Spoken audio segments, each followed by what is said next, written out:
Hello everyone, welcome to the Music Masterclass. This is Marc Sabatella from Mastering MuseScore, and yeah, we're here to talk about making music. So I'm doing my checks here, making sure things are okay. You all let me know if things are okay from your end. But I want to be monitoring from my other computer so I can be knowing what's going on here. So I think I have that happening. All right. So, uh, this is Music Masterclass, and what we're going to be doing here is a number of things. Uh, Not necessarily every week will we always just be doing whatever we're doing in the Musicianship Skills Workshop. Often I'll be featuring that.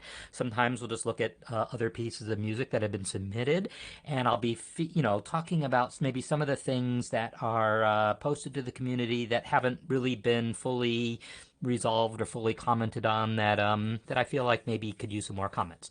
So we'll do some of that, and actually want to show you. This is sort of a wild card, but I'm an improviser, right? Uh, this guy.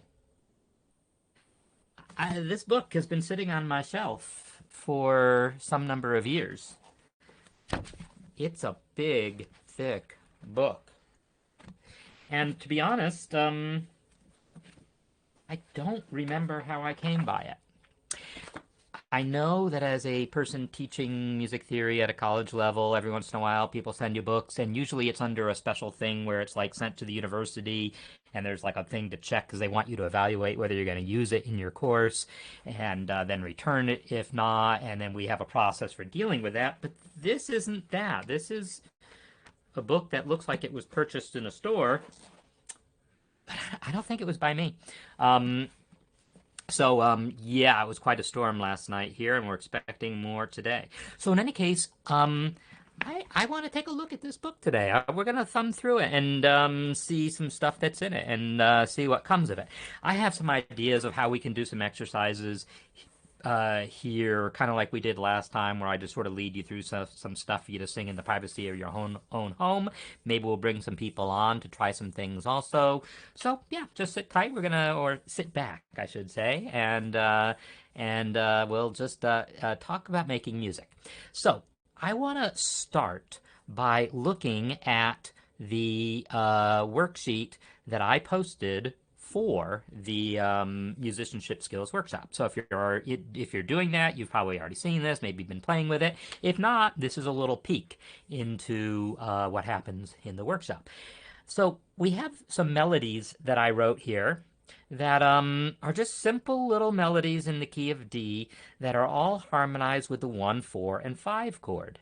And 1, 4, and 5 chord are, as I mentioned in the newsletter, you can harmonize any diatonic melody using just 1, 4, and 5, right? So I'm going to play a D chord here, and I'm going to play the whole D scale. So we have the 1 chord, and then the 5 chord, and then back to the 1, and then 4, back to 1, and then 4, 5, 1. Right? So that sequence of chords, which I actually show in the handout that I also posted here, but this is what I excerpted in the newsletter, is this it's not like these are the only chords you use harmonizing those melody notes, but they're good safe chords to use, and they often work. And yeah, Dave, 60 pounds translates about $100 or so, I think, and that's a typical textbook cost because the market for textbooks is relatively small, and so markup is high. So compared to other more popular books, textbooks, they also usually come with other resources. I don't know that this one does, if it comes with a CD or anything like that, but they usually have some sort of other, back in the day, a cassette, then CDs, and then, online resources that come with them. So, I already just saw, just flipping through, an excerpt from Call Me Maybe, which automatically dates this book a little bit, tells us, it's no older than however old that song is. So that sequence of chords is a real useful one. And right now we're going to sing that, okay? I'm going to sing it, you're going to sing it with me, and then we're going to try some things. So I'm going to take this worksheet here, and I'm going to select all, and I'll go to Tools, Transpose, and move this whole guy into D, so that we are looking at my worksheet in D, the same as my melodies, all right? And what we're going to do is we're going to sing these melodies, okay? This is gonna be our warm up, and so if you're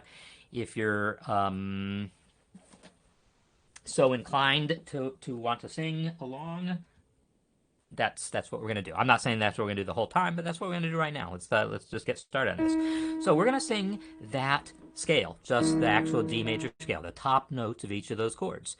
So just sing along while I play, and I'll sing too, and I'll sing Do Re Mi, right?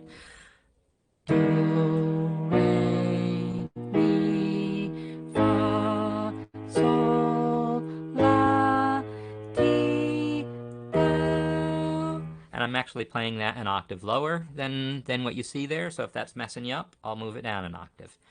All right, so there was our warm up. So now we're going to think a little bit harder. We're going to sing the middle notes in here. So if it's too much to be thinking solfege syllables and you'd rather sing note names or just do, do, do, do, do, la, la, la, la, la, I don't really care, or hum, I really don't care. I'm going to challenge myself to do solfege syllables because, I don't know. That's my own challenge for myself here. So it's going to start with la, and I'm just going to wing it from here. So we're going to look at those middle notes, and they will be ascending. And we're going to try to sing those while I play the chords. So same thing, I'm going to play a little slower than I did last time, and we're going to sing starting on la, la, because it's going to have to go up an octave, right? So start low enough in your voice. La is going to be our first note. Here we go.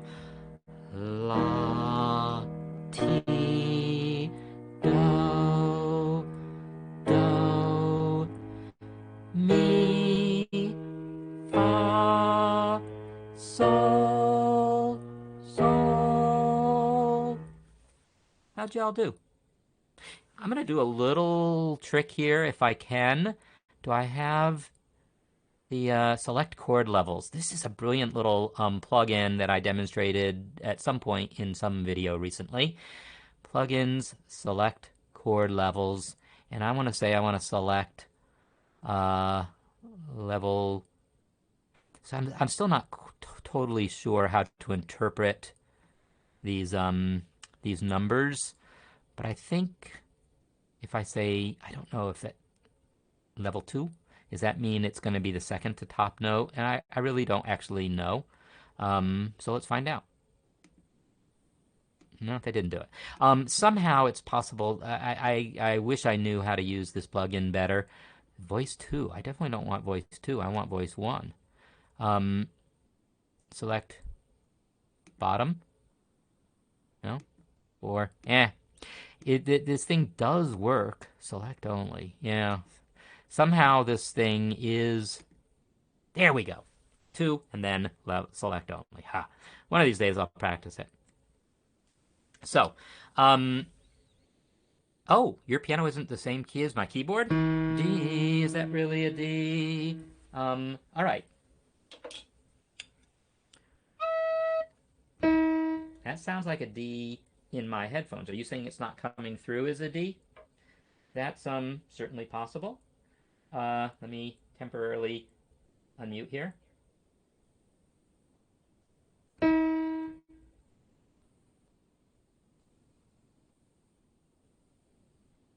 Well, come on. Oh!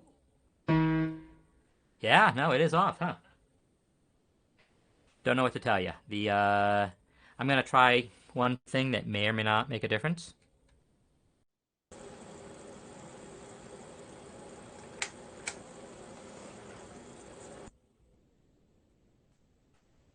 And try it again.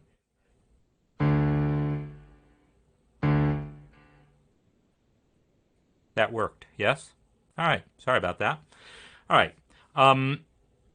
So yeah, sometimes rebooting my mixer, I think it's a sample rate, 44 versus 48 difference or something. So let's do this again in the proper key, shall we? And we're going to start by singing La. All right? La, let's try this. La, ti, do, do, mi, fa, sol, sol. And now I'm going to do it, and I'm not going to sing. You all do the singing without me. I'll sing the first one. La.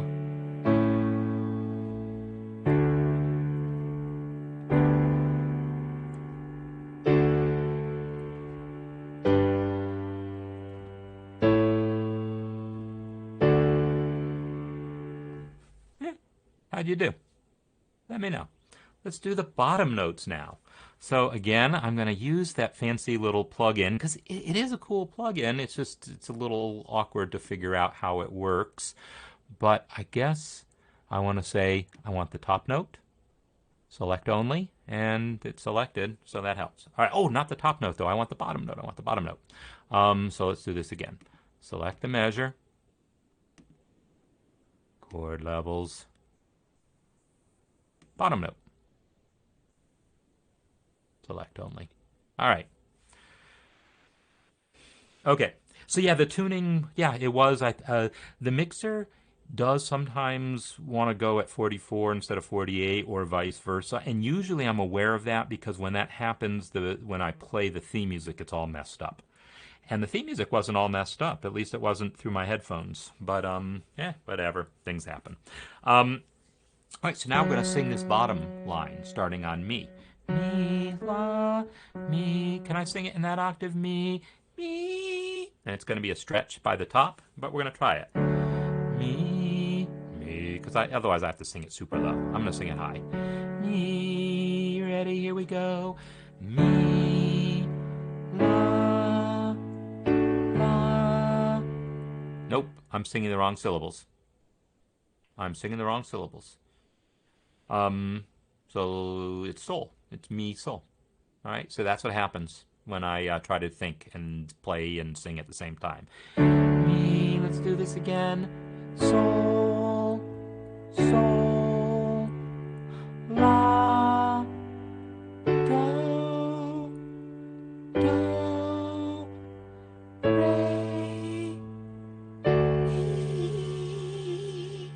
All right, that was definitely a mistake for me to try to sing it that high, but it's okay. Your turn. And okay, yeah, so if my voice was with the piano, that makes sense because it's all going through the same mixture, which is one maybe advantage of the way I have this. By the way, I'm gonna do something silly here. I'm gonna share my screen from. No, I'm not. It's just complicated. We talked before about me having a checklist to set everything up. I made one, and it's long. It's got a lot of steps to it. But I wanted to make sure I didn't leave anything out. And part of it involves doing a certain type of sound check, but now I know there's another kind of sound check I need to do also, because that obviously wasn't right. So, what am I doing? I am, I am getting you to sing that same thing now, without me. So no, it's not that the mixer shifts everything. It's that if you have the wrong sample rate, a mix between 40, because there's two different sample rates that are commonly used in this world, 44.1 kilohertz and 48 kilohertz. And if your computer is sampling at one rate, but your digital mixer is interpreting it as the other rate, then it's going to put everything off by a step. And that's like anytime you ever hear audio that's off by a step, it's because of a mismatch between the computer and the mixer, or one device driver and another device driver. Because if you just take the same pitches and shift it by that amount, 44.1 compared to 48, that is what results. All right, you're all going to sing this bottom line without me. Mi, ready, mi, and then sol. Here you're going to sing with me now.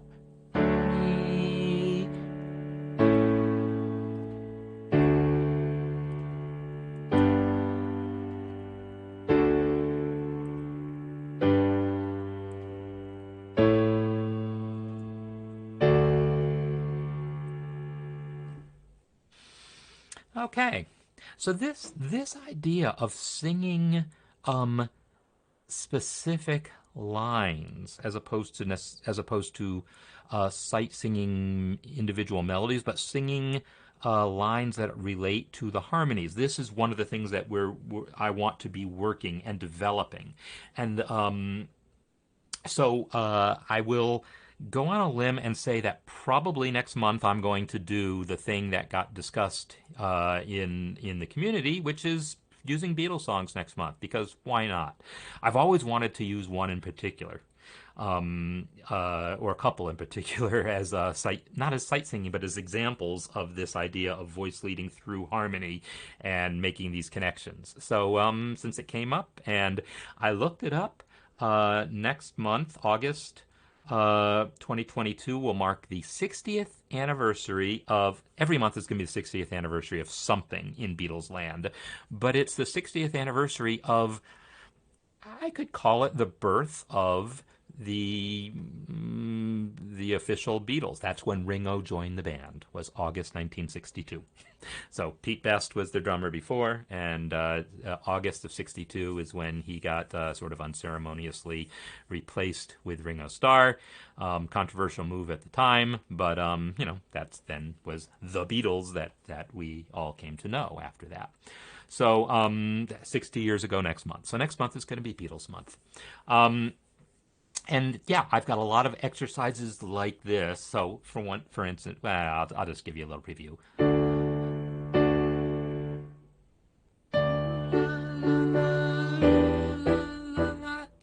Yeah, I don't remember the song, but the ooh la la la is that. Yeah, I don't remember how the song goes, but I'll figure it out between now and then, because now my brain's on something else. But it's "You Won't See Me" is the name of the piece. All right, so now we're going to look at these melodies here. And what we were doing in the musicianship class, we're just going to do a little bit of it here. Oh, the numbers next to the Roman numerals, these are what indicate inversions. And this is actually worthy, because no one called me on this, and I'm a little surprised that people didn't call me on this. 6 means first inversion. It's just the classical notation for meaning the third is in the bass. So this chord is a 1 chord. If you're in the key of D, D is the 1 chord. But if you have the third of the chord in the bass, it's notated 1/6. That is because the interval from the bottom note to the top note is a sixth. The full name for it is it's the 1 chord and then 6/3, because it's a sixth to the top note and then a third to the next note. So that interval there, a sixth and a third, the full name for that would be 1/6/3, but it's always abbreviated to just 6. But the 1 chord in second inversion, as we have here, same notes, but A is in the bass. It's a sixth to the top, and now we can't just call it 1/6 because we'd confuse it with the other one. We're already calling it 1/6, so we call it 6 and 4 because that interval is a fourth. So knowing a sixth, knowing the intervals is important to this. So this is just the standard nomenclature in Roman numeral analysis, that 6 means first inversion, the third of the chord is in the bass, 6/4 is second inversion, the fifth of the chord is in the bass. So the thing that I expected people to call me on is the fact that I put the inversions here on the chord symbol, in the Roman numeral, but I didn't write in my chord symbol. I didn't write D/F sharp. I just wrote D. I didn't indicate this. Oh, yes. If you're British, absolutely, then it's A and B, right? So 1, and I never remember that 1A is just root position, but 1B is first inversion. That's what I can never remember. 1A is root position, and so you don't write the A. 1B means first inversion. Either that or I'm wrong. So y'all can fill me in on that. So really, if I was going to be consistent, I should have written the chord this way, D over F sharp. That's the way that this chord symbol will be written. And here's why I here's why I didn't do that. And yeah, this is all, see, when I talk about musicianship, these are all the kinds of things that you want to know, you want to understand these things, and it's maybe not taught as well as it could be. So, totally worth my explaining some of this. This chord here is only a first inversion chord if literally that F sharp is the lowest note, if it's in the bass. In other words, if I play this, now it's in first inversion. But if I play this, it's the same things in the right hand, but I put a D in my left hand. That's not first inversion anymore. Inversion is about the bass note. It's not about rearranging the notes on top. You could do anything you want on top here, and as long as there's a D in the bass, it's root position. So this isn't really first inversion if I play the D in the bass, which I have been. So it's a lie, really, to say that these chords are in inversions. But somehow it doesn't seem like a lie when we're using Roman numeral notation. When we're using Roman numeral notation, somehow I'm okay with calling this 1/6 because I understand in this context, I'm really talking about what the bottom note of that voicing is, whether it's in the bass or not. Somehow I'm okay with it, even though I resist it, even though it's wrong. This, we don't know what's in the bass until you play something in the bass. But still, I'm okay with calling this 1/6 and this 1/6/4. That's the way people usually talk about it. But I am not okay with writing D/F sharp to describe this, because D/F sharp explicitly means F sharp in the bass. It doesn't just mean how you're rearranging the notes on top. It really explicitly means something about the bass note, nothing else. So I just don't go for putting note, claiming that there's a note in the bass that's not really there. So anyhow, that's why this seemed a little inconsistent. So the chord symbols don't have the bass notes written in, because I'm really wanting to play roots. But the Roman numeral analysis, I'm going ahead and indicating the inversions on top. So this is how I chose to do it. But I did think about it. All right. So I'm flipping over to this worksheet here with this melody because I want to spend a little bit of time on this. We'll spend a little bit of time on that book, and I want to spend a little bit of time on a couple of pieces that were posted just to make a couple observations. And that's my plan here. So, and we'll probably mix and match these. I'll probably go to some of the music submitted and then come back to some oral skill stuff. But I want to actually sing these melodies. In the exercise, I talked about singing the lines. I talked about singing chords there, but let's actually sing these melodies. Mi is going to be our first note, and do, re, mi, fa, sol, fa, mi, re, do. That's how I like to get myself oriented. Mi, and I'm going to count to 4, and you're all just going to sing the melody while I play the chords, okay?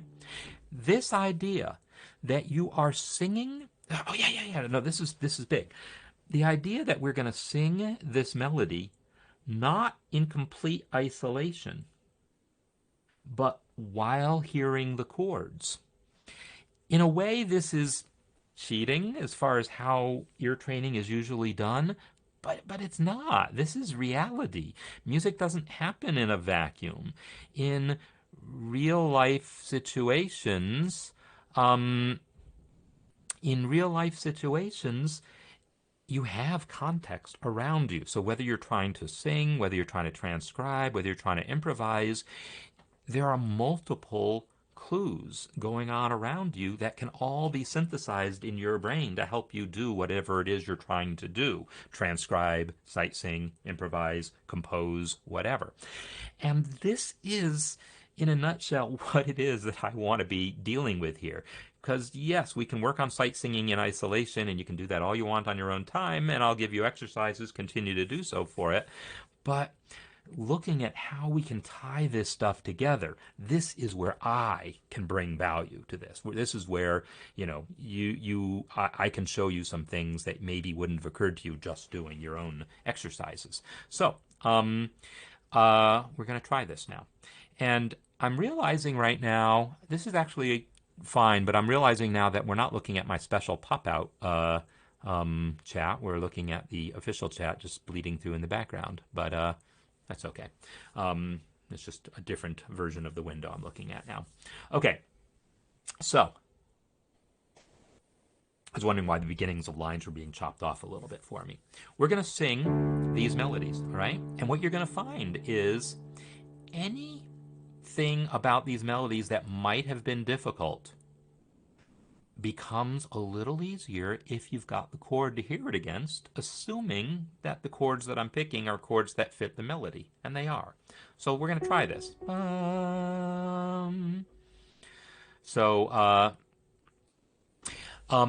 And also, let me, before I go on, I'm gonna address Megan's question about the value of these. No one plays from this. This is analysis. This is something we do to talk about things, to have a language to discuss things. Musicians who are going to play chord symbols play from the chord symbols on top.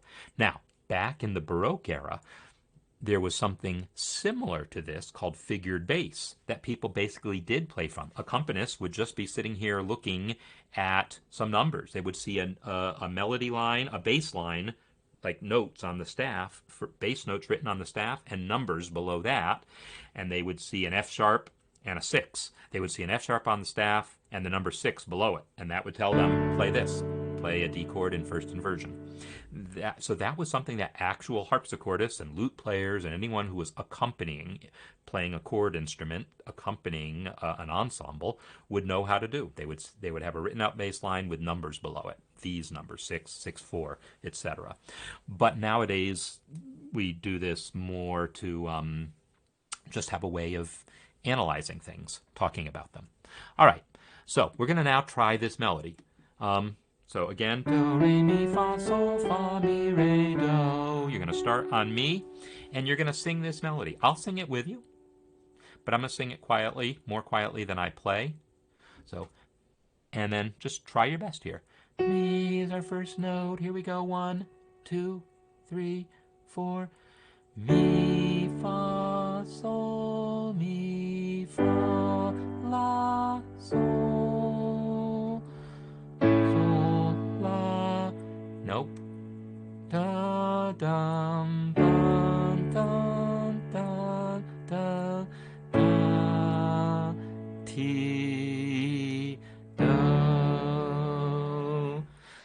So, I got the syllables wrong, right? I got the notes right. I would love to tell you I did that on purpose to make a point. I kind of want to tell you that because I do have a point I can make from this, but no, I just screwed up. But it was a logical screw up. It was a really logical screw up. It was logical in 2 ways. So let me tell you what I did here. Mi, fa, sol, mi, fa, la, sol. I think I got that much right. Then, when I came to the A chord, I totally sang the wrong syllable. I started to call it sol. For 2 reasons. In my head, this note was sol. I don't even remember what I actually sang. I just know that in my head, A is the 5 chord. And so I was thinking 5. Furthermore, E is the 5th of that chord. So again, I got that number 5 buried in my head. And yet, at some level, I also know E is scale degree 2. And so I'm thinking, oh, it's a step up from there. So anyhow, it messed with me to think this way. So this is why I personally don't typically think in terms of solfege syllables. Because that isn't, the fact that this note here happens to be re, this E happens to be re, that is not necessarily the most important thing in my brain. It's knowing it's a leap down from the note I just sang, and it's a note that's going to sound good against that A chord. So check this out. Da, da, da, da, da, da, leap down? What if I thought, what if I leapt down the wrong amount and leaped all the way down here? Da, da, dum. This sounds bad. See, I couldn't even sing that note. Dum, no.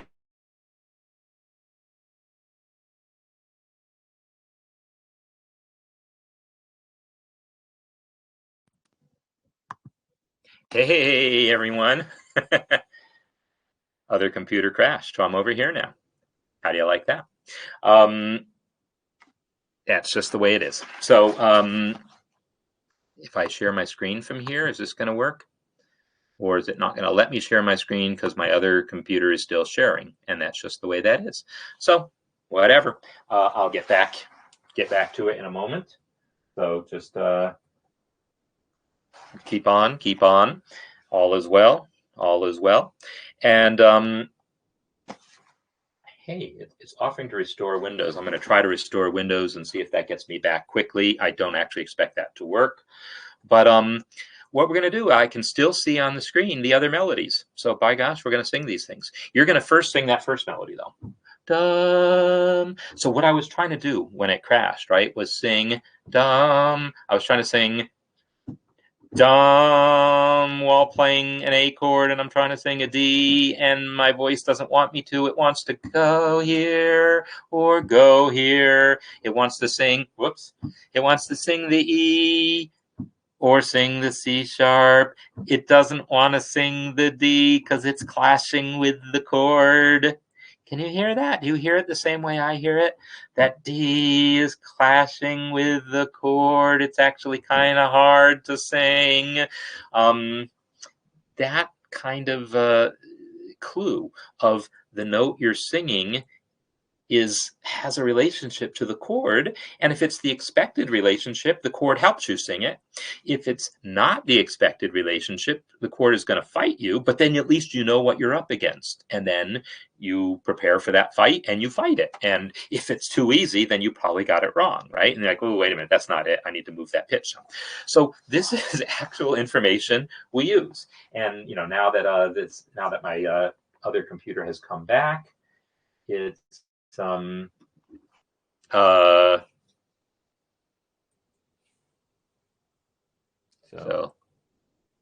mute. Okay. So now I'm back on this computer. Is it working? Is it working? Yeah. Okay. So I'm back here, and I'm now going to, so MuseScore window I need to bring back also. But meanwhile, calling an audible. Let's look at the oral skills in context book. It's got a lot of stuff in it about a lot of different topics. And a lot of it looks like it's based on pop songs, because I see Steve Miller Band, Fly Like an Eagle here. Well, that's interesting.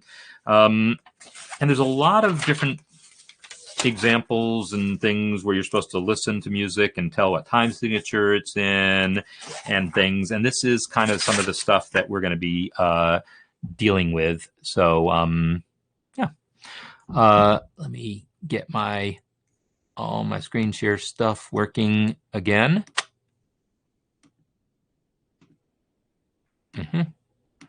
Just a couple seconds.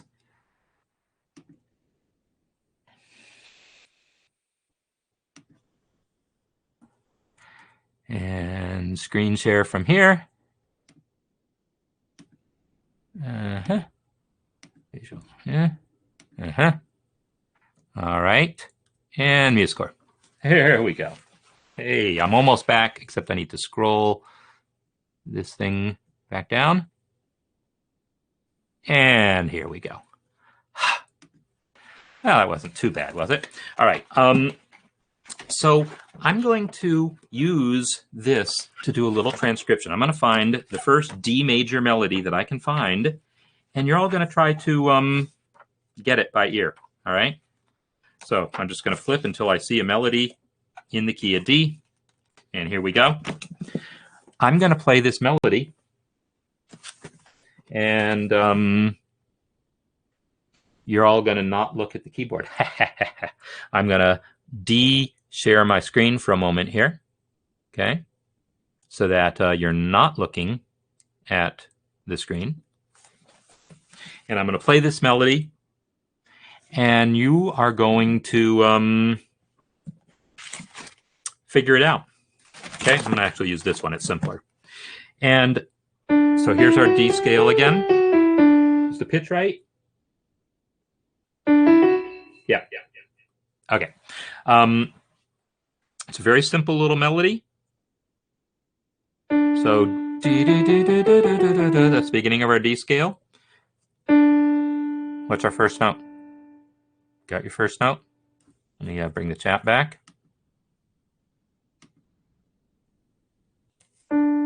Here we go.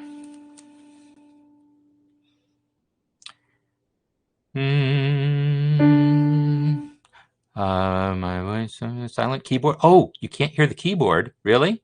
Oh, but I hear it now, right? Yeah. Okay. Keyboard is back now. So yeah, I think it was not there while I was. Yeah, while I was maybe on the other computer. I don't know. Hopefully it's all okay now. But I'm going to play the melody. So if you can't hear it, that would be bad, but I think you can hear it. So here comes the melody starting on this note. Okay, you ready? Here comes the melody. 1, 2, 3, 4.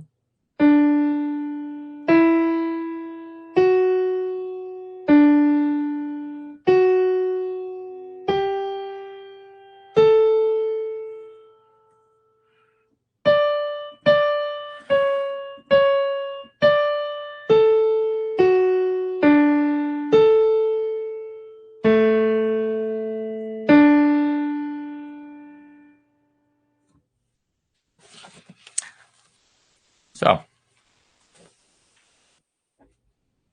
I'm going to play this melody a couple times, but I'm going to talk through some of the things that you might be thinking about relative to everything. Because just being able to figure out those pitches, it's not like we have perfect pitch, most of us, so we're not individually hearing the pitches. We might be hearing intervals between the pitches, but I'm going to claim your best chance of success is going to be all about knowing where do is, and then knowing where sol is, recognizing arpeggiation of the tonic triad. These are the things that I keep talking about. So, and then knowing steps versus leaps, and leaps within the tonic triad especially, and knowing the sound of do when you hear it, knowing the sound of sol when you hear it. Okay?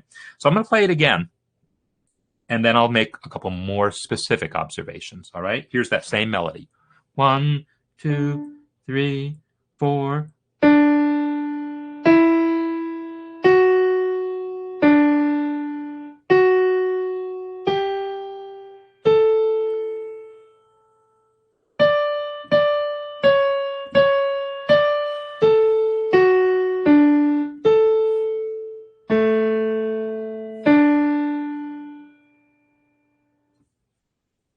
All right.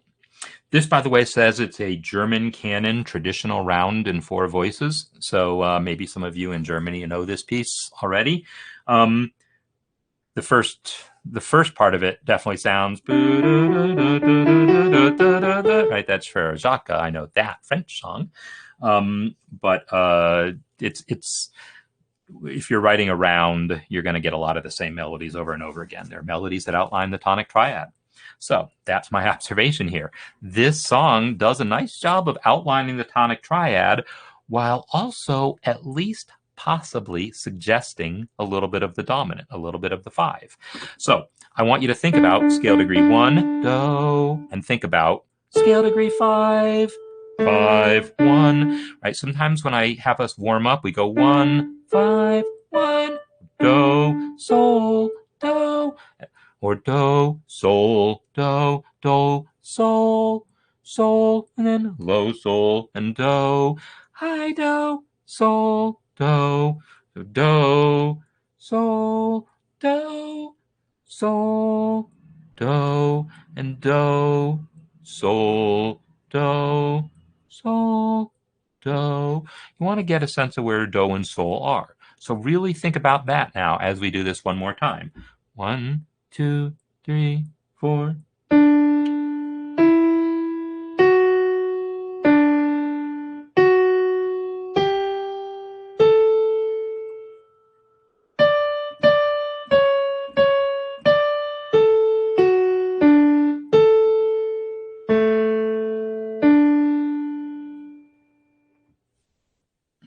Okay.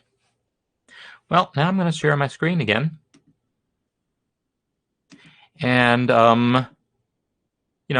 feel free if you're all ready to just type in some letter names, put in your best call at what these things are. Well, now you can see the keys, which is what is important here, right? And because I don't have the music to show you, so I'd just as soon you actually let me, because I don't like looking at that infinity screen any more than you all do. So I'm gonna stop that screen share here, recapture, and okay. So, but this isn't it. So we're gonna instead just look at an empty page. So here comes the melody, and now you can see my keys, my hands on the keys. I say you can see, but of course I do go out of my way to, or try to go out of my way often to do things in a way that are accessible for visually impaired people. So if you are visually impaired and are not seeing the keys, or if you're, doing the dishes and just listening, then this isn't helping you. But I'm gonna call out the note names while I do this. And I'm gonna do solfege. Here we go. So now you'll see if you have, good answers. Okay, I see a bunch of things. People posting their answers, which is great. So here we go. 1, 2, 3, 4. Do, re, mi, do, mi, fa, sol. Do, do, ti, ti, do, sol, mi, do, sol, sol, do. So, how'd you all do? You can check your answers in here. And actually, I'm going to pop up my chat here so I can follow along a little better. The answers that I'm seeing look basically right without doing all the math on everything, but I see a lot of good stuff. So we have do, re, mi, do, and then mi. So hearing that little leap, that small leap up, was still within the tonic triad. That's what I'm relying on. Do, do, do, dum, bum. And also the fact that we just heard that note. Do, re, mi. And then back to do, and then back to mi. That idea of just short-term pitch memory is also useful. And now stepping up. Mi, fa, sol. And then recognizing as a sanity check, that long note that I just ended on, let me make sure it's the note that I think it is. And now try to sing do, sol, do. Does that sound like sol, do to you? It does to me. So that's sol. And then the next note is do. So as soon as you hear that note, your brain should be going, no matter what note you were on before, you should go, oh, that guy's do. And do, do, ti, because that's right down. And then back up to do. And then da, da, da, dum. That's our tonic triad. 1, 5, 3, 1, or do, sol, mi, do, right? So that is our tonic triad. And actually, I'm going to pop out my chat here also so that I can get it on screen. And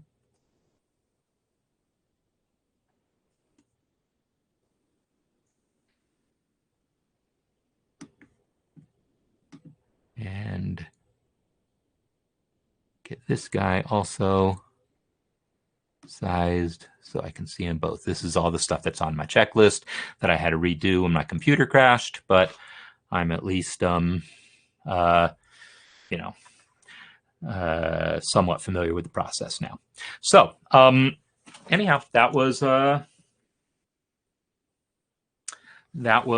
little bit from this book. And yeah, this book is hundreds of pages, got tons of stuff. It would occupy me for more than a semester, because usually at a university level, oral skills is what they call it instead of ear training. It's the more trendy term. And in a comprehensive approach to sight singing, ear training, harmony, and improvisation. So that's the context, I guess, trying to put it into all those contexts, which is the kind of stuff that I do. So you'd think I would be all over that book. And I kind of do want to look at it a little bit more now to see how they do those things. But, I got to be me, too.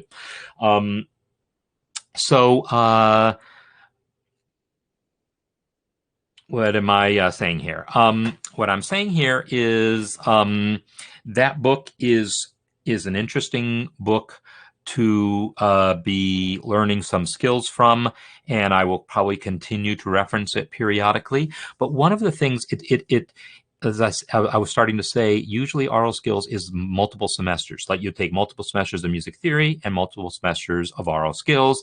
And in some schools, they're synchronized. So you take music theory 1, oral skills 1, music theory 2, oral skills 2. And ideally, they are synchronized where the material covered in the oral skills class reflects what's in what you're learning in the theory class. But the reality is it doesn't usually work out that way. It usually ends up that the stuff you're working on in oral skills is way simpler than the stuff you're dealing with in theory. Because it's like, well, let's just really get good at sight singing melodies, and none of this other stuff matters all that much. And this is, I don't buy into that. So I'm all about tying these things together more. So I'm going to tie together more while I actually bring up some music. So I'm going to bring up a piece that I talked about in if I can remember where I put it. It was Gijs's piece. Where would I have put that piece? Not in here. Maybe I put it under musicianship skills because I didn't know where else to put it. Yeah. All right. So I'm not sure where this piece is, so I'm going to go find it online and access it that way. But it was a piece that, and in any case, I need the newer version of it anyhow because I know Gijs has updated it. And a discussion came up about the timing. And so here we're going to bring in another aspect of the whole idea of oral skills, which is this business of time signatures and understanding rhythms. So we're going to bring up this piece, and I'm going to ask you to, without thinking too much about what you see on screen, I am going to have you tell me about the timing of what you hear. In other words, we're not going to look at the screen at all. All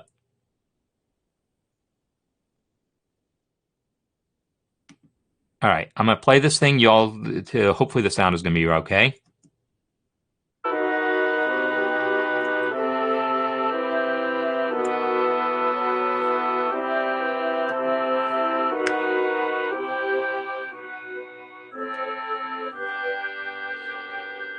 All right, now.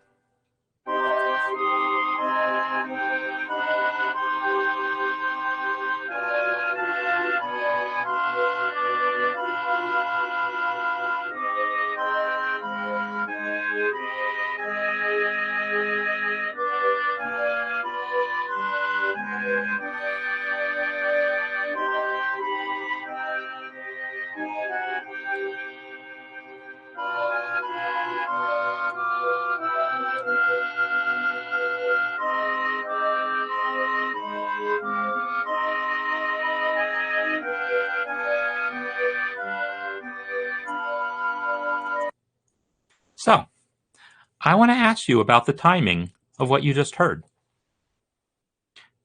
How did that parse in your brain?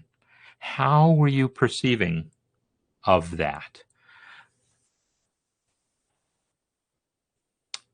The melody, again, I want to do this without biasing too much by what things look like, so please don't be looking at the screen here. It's written in 4/4, I will tell you that, but let me start it over. So the question is,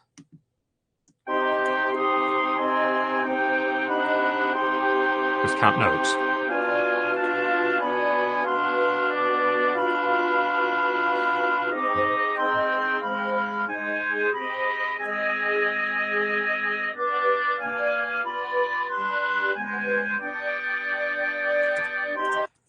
So here's my observation about that, and I want to hear you all's observations too. Oh, good, Kaisi, you've got your other version here. Here's what I heard. I heard like 1, 2, 3, 4, 5. 1, 2, 3. 1, 2, 3, 4, 5. 1, 2, 3. That's how my brain parsed that. I heard a 5-note phrase and a 3-note phrase. That's what I'm hearing. And it has to do with a number of things that are going on in the piece. So yeah, great. I've got your other version coming up now. And your other version, you have actually notated it that way. So let's talk about this. Because this is all relevant, important stuff. The way it was originally notated is this was a pickup. It was 4, 1, 2, 3, 4, 1, 2, 3. 4, 1, 2, 3, 4, 1, 2, 3. And I'm going to try to count along with that. And then talk about why I said I wasn't sure if it really sounded like that. And then, you all can give your input on that also. 1, 2, 3, 4, 1, 2, 3. 4, 1, 2, 3, 4, 1, 2, 3. 4, 1, 2, 3, 4, 1, 2, 3. 4, 1, 2, 3, 4, 1. So when I say that my brain isn't necessarily parsing it that way, the reason I feel that way, I guess, is that these do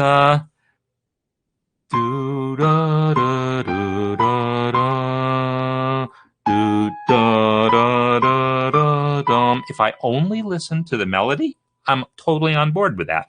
Do 1, 2, 3, 4, 1, 2, 3, 4, 1, 2, 3, 4, 1, 2, 3. 4, 1, 2, 3, 4, 1, 2, 3, 4, 1, 2, 3, 4, when probably goes to a G. Yeah. So if I don't hear the chord also, I can believe that. But it's the fact that the chord is changing on beat 4.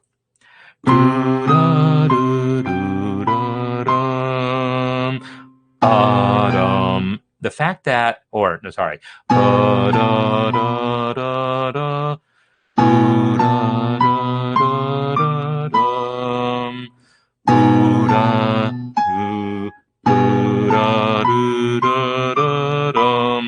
So the thing is, I'm not convinced that, because the problem is the melody people would be putting in the accent on beat 1.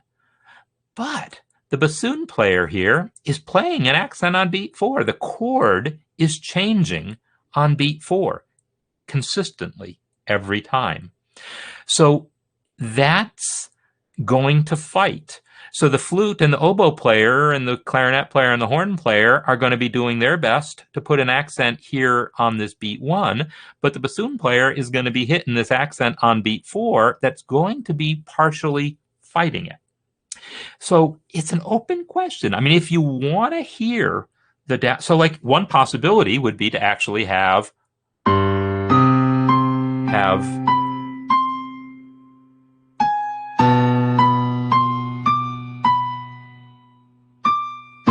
or whatever the bass line is. Bass line. In other words, don't have that bass note change when the melody note does. Because that can be an interesting effect to have this, there's a term for it, I don't remember what it is, but this idea of an accent on beat 4, which, like Ode to Joy, famously. Right?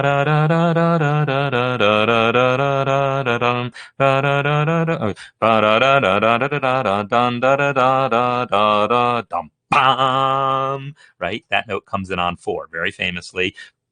1, 1, 2, 3, 4.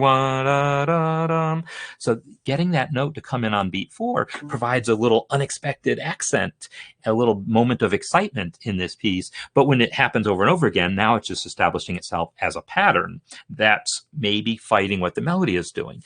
And so the point I would make here is that you want to decide what your point is, I guess.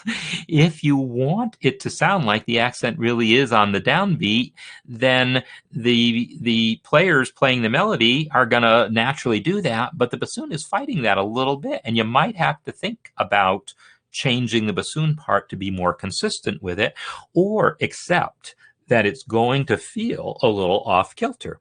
And the thing is, feeling a little off kilter can totally be okay. Colleen, I don't know if you're still here, but you may remember that piece of mine.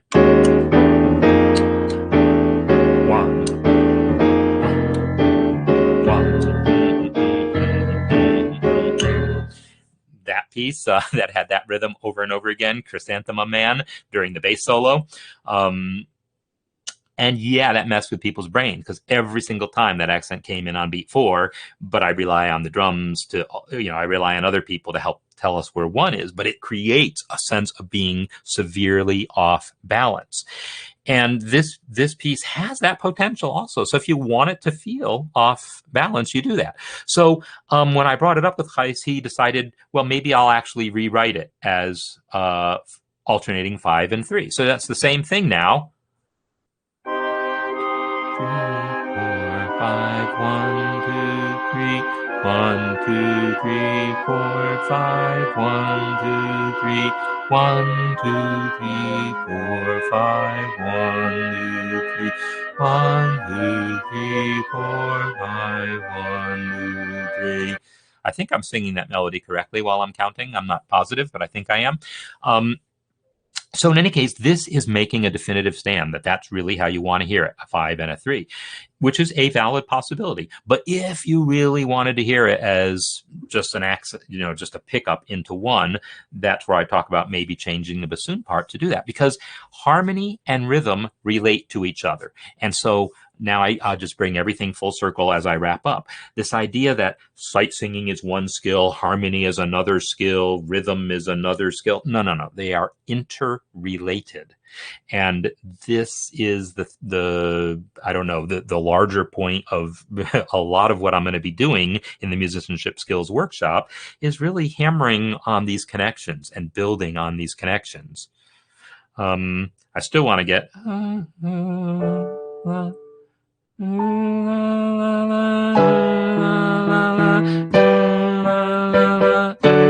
I got it now.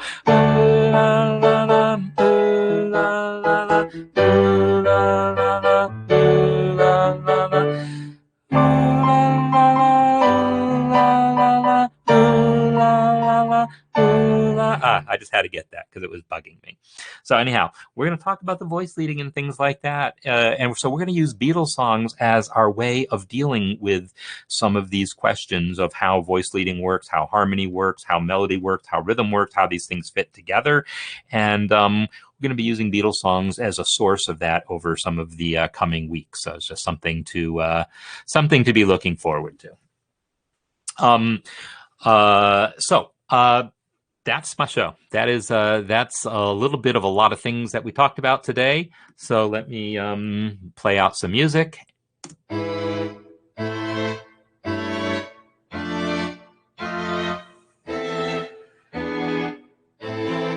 And I just realized I never actually turned the mixer back up after I had turned it down, so some of the music that got played by MuseScore was quieter than it should be, but that's fine. And actually Brahms, you mentioned Dave Brahms, that was actually totally an issue in that one Brahms symphony that we were looking at, where there were accents that were placed in interesting ways for, I think, specific effects. So in any case, hope you're enjoying this, and by all means keep just posting music. I mean, as I said, I want to do use this opportunity to work on some of our musicianship skills, but I also want to continue to give feedback on people's music like that. And so Gijs's piece, beautiful piece, and a lot of great things happening in it. But I just thought that discussion about rhythm was one that it would be useful for multiple people to hear and talk about. So we'll be back next week with more stuff, and it'll be the next month. And so, yeah, musicianship skills people will be with the Beatles is our idea. So thanks a lot, everyone, and see you next time.